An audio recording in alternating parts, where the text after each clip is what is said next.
Qué gusto poder encontrarnos en este su módulo Planeación Educativa y Diseño Curricular. Con ustedes les habla la doctora Paula Andrea Mora Pedreros, quien atenderá el desarrollo del mismo. Y por supuesto les doy la bienvenida a esta nuestra primera unidad de la semana número 1.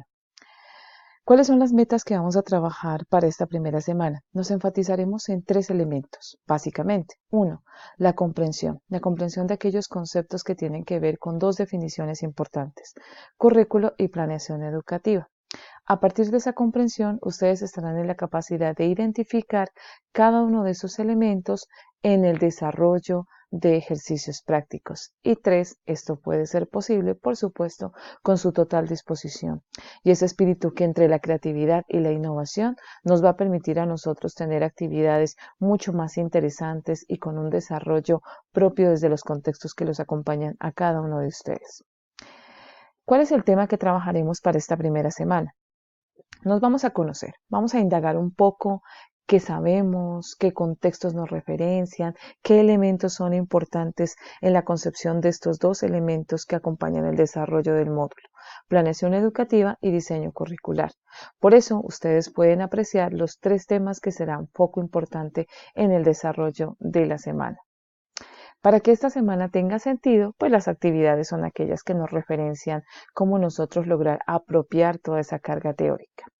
Por eso, la primera de las actividades que estará enfatizada en el foro busca que ustedes, a partir de ese diálogo constructivo, puedan responder 2 preguntas. 1. ¿Cuál es la importancia de la planeación? Y 2. ¿Qué características concibo para el diseño curricular? Quiero hacer claridad que estas respuestas no están mediadas por una carga teórica previa, por la lectura de materiales, la búsqueda en Internet, sino por sus propias concepciones. Libérense un poco de ese ejercicio para que el saber previo de lo que ustedes realmente tienen almacenado sea visible.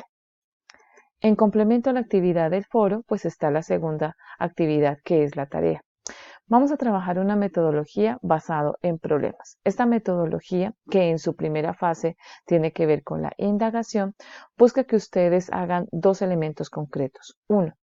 Reconozcan el escenario del problema. Para eso se les solicita que ustedes, después de todas las lecturas, ahora sí, construyan el escenario real donde ustedes creen que puede presentarse el problema educativo. Y hacer una descripción muy detallada de cómo es ese espacio, cómo lo visualizan, cómo ese espacio está en ese entorno real que trabaja día a día con ustedes. Y 2, hacer un listado de las necesidades que tiene 4 referentes básicos. Las necesidades educativas que tienen que ver con el proceso formativo reglamentario, es decir, qué sucede desde la mirada, no sé, de la educación básica, media, superior, formal o informal, cómo está concebida esa educación en ese contexto, qué hace falta, cuál creen ustedes que es la problemática que se está generando. 2. Las necesidades pedagógicas, es decir, qué falta de sustento teórico, de corriente pedagógica, modelo pedagógico, teoría de aprendizaje o innovación educativa, tal vez no está presente y es necesaria de incluir. 3. Las necesidades curriculares. ¿Cuáles son los elementos constructivos que desde la realidad puedo comenzar yo a pensar en el diseño y son carentes, que hace falta al respecto de? Y por supuesto no puede estar ausente las necesidades didácticas, es decir, aquellas prácticas que no están funcionalizando de manera adecuada, que están teniendo dificultades reales en los contextos y que por supuesto hace que las otras 3 sean fruto simplemente de un círculo repetitivo. Para iniciar este proceso explicativo, pues comenzaremos con el primero de los conceptos. ¿Qué es la planeación educativa? Y una planeación educativa, pues ustedes van a contemplarla desde las lecturas, contempla 2 elementos importantes. Yareyana nos permite a nosotros entender que el proceso se determina a través de fines, objetivos y metas, que están ligados de manera muy similar, pero cada uno tiene un foco indistinto. Con estos elementos nos permitimos determinar los recursos y estrategias que van a poder potenciar esa planeación educativa. ¿Cuáles son las fases de la planeación educativa? Pues para que la planeación tenga un adecuado propósito, el primero de ellos es el elemento diagnóstico, que como estado inicial me permite a mí indagar realmente el escenario a atender. Posteriormente está el ejercicio del análisis. Descompongamos esa naturaleza del problema.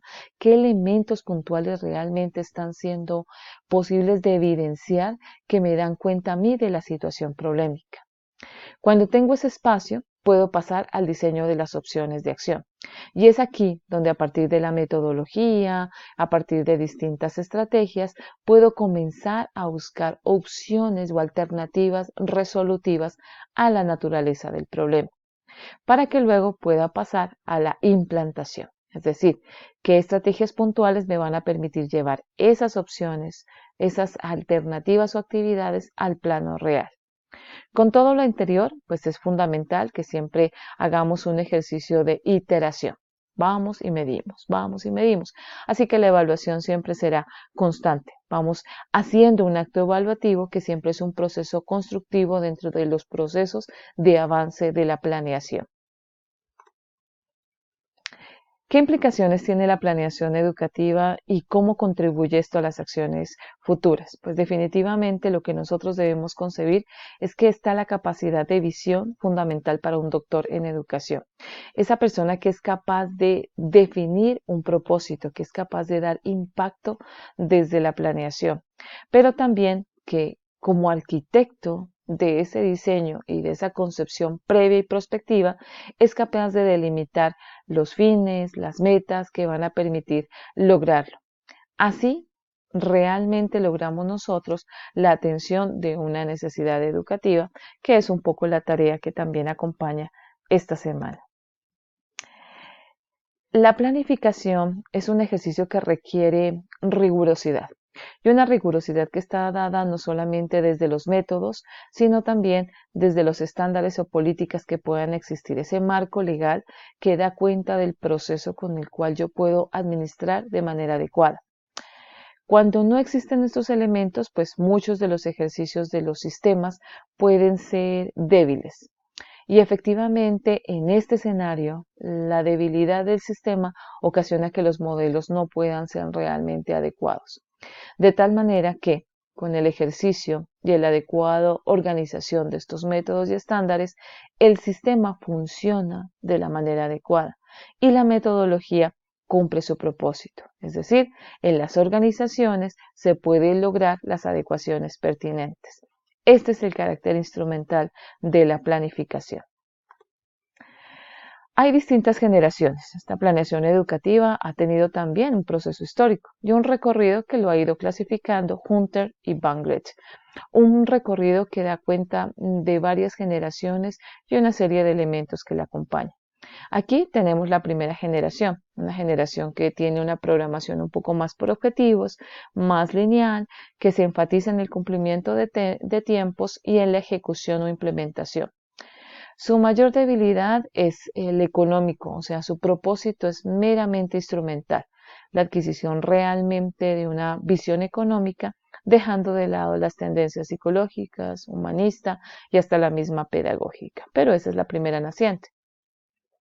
Luego tenemos una segunda generación que se contempla desde un ciclo constructivo de realimentación, es decir, programa, evalúa, implanta y vuelve a hacer nuevamente el ciclo, ¿no? Su sistema de enseñanza y aprendizaje está muy articulado al sistema de la administración de la educación.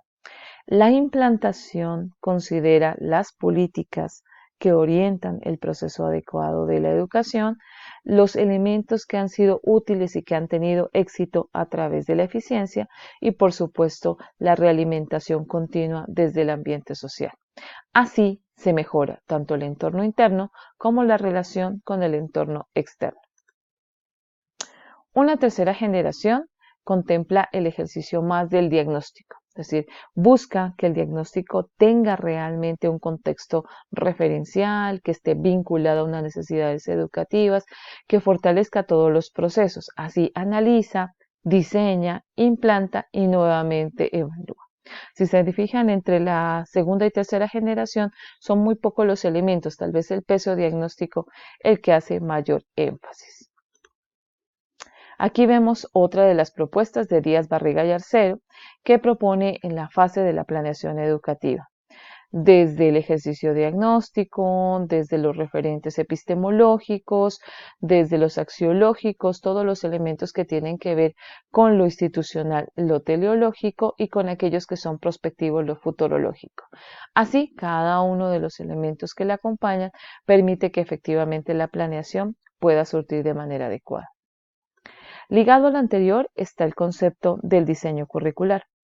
Este diseño que está dado como una estructura que organiza una serie de elementos, que a partir de esa organización crea un proceso de tal manera que en la práctica logra que sea flexible, adaptable, que sea contextualizado y que por supuesto permite el cumplimiento de objetivos, fines, propósitos a través de una serie de actividades o de unidades de estudio debidamente estructuradas. Como todo diseño, pues tiene que contar con unas fases. Y las fases son muy similares a la planeación, si se fijan ustedes de manera directa.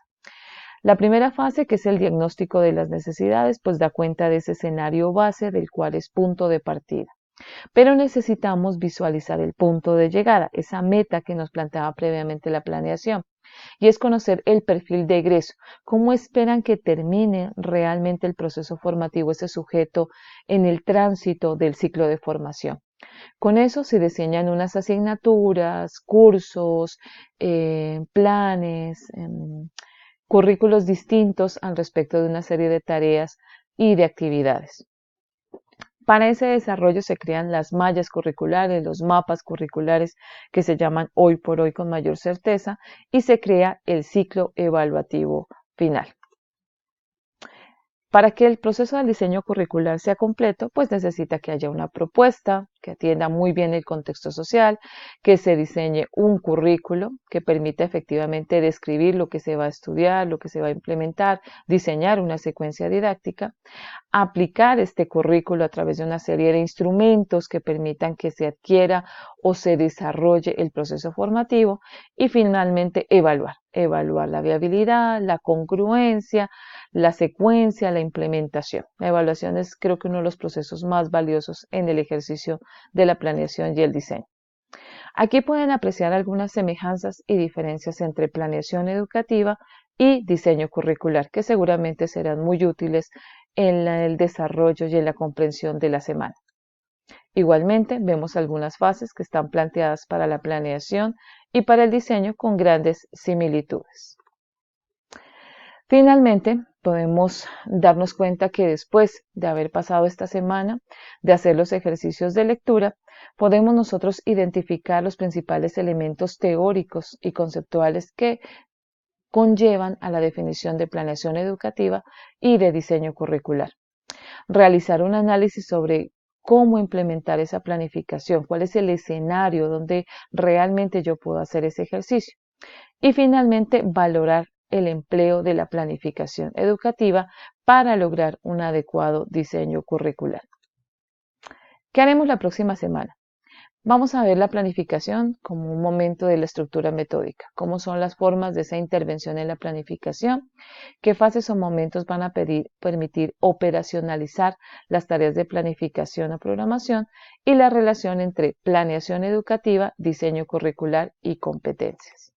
No podría despedirme en el desarrollo de esta primera semana sin enunciar una hermosa frase que me parece muy pertinente para este ejercicio. Ningún plan es lo suficientemente perfecto para que su implantación sea inflexible. Siempre cometeremos errores, pero lo maravilloso del proceso del diseño es que esos errores nos van a permitir a nosotros pivot, va y viene, regresar de manera constructiva. Les deseo muchos éxitos en las actividades de esta semana.